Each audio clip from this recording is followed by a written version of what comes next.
Welcome to the Stoppage Time edition of the Pitch to Pro podcast. This is a highlight reel of some of the best moments from the show so far, and every other week we will be bringing you a special 5 to 7 minute segment featuring the best stories, tales, and moments of the podcast. One of the most important things about the Crest, yes, design is important, some of the symbols are important, colors, but really what people will tell you, and I think can align to and agree with, is it needs to tell a story.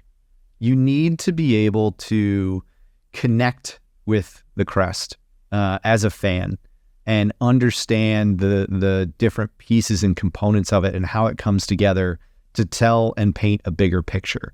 And so I think that is probably, for me, one of the most important things when we think about what makes a good Crest. Secondarily, I think, and these aren't necessarily in any particular order, by the way, but I think it also really needs to connect with the club's mission, vision, values. It needs to be representative of the club itself. And what does the club say that it stands for? And so when people, see that crest, they identify it with the club, and it is an ambassador for the club wherever it is worn or shown throughout the world. And sometimes, that's what's seen in and of itself on its own, on different pieces of merchandise or print or whatever the case may be. It becomes iconic, and that's the thing that the club becomes known for. And so it really needs to be representative of what the club stands for. And so I think that, again, it needs to be able to paint a picture, tell the story, and connect back to those mission, vision, values, and those key tenets of the club.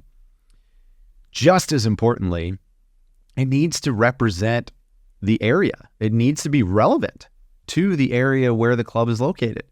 I think that all of the great crests around the world, in different clubs around the world in different leagues, they connect back to the community.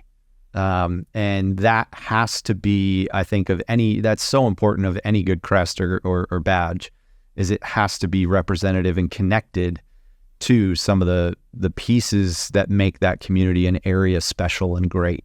And that needs to be part of the club itself and the ethos and, its mission, vision, values. So I think if you've gotten the mission, vision, values right and connected to the area, then that should hopefully translate over to the badge as well and the crest.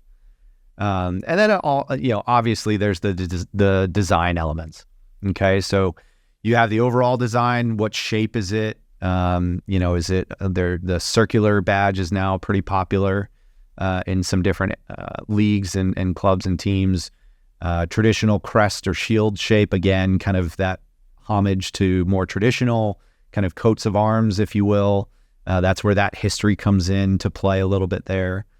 And then what colors? You have certain colors mean certain things. Your warmer colors, your reds, your oranges, your yellows, they're a little bit more adventurous, aggressive, domineering, hopeful a little bit with the yellows and, sunshine and that kind of thing. Or some of your cooler colors like blues are really, into like loyalty and, greens, a lot of times playing into nature and those kinds of themes. Pink is a little more playful, like Miami and Inter Miami and what they've done.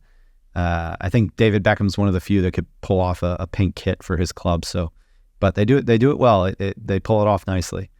So anyway, those are and then you get into symbols a little bit too. Different animals have different meaning. Whether you go realistic animal or sometimes there's folklore in the area. I can say this, with example, we just talked about Inter Miami. They have the white storks there that are really popular in Southern Florida.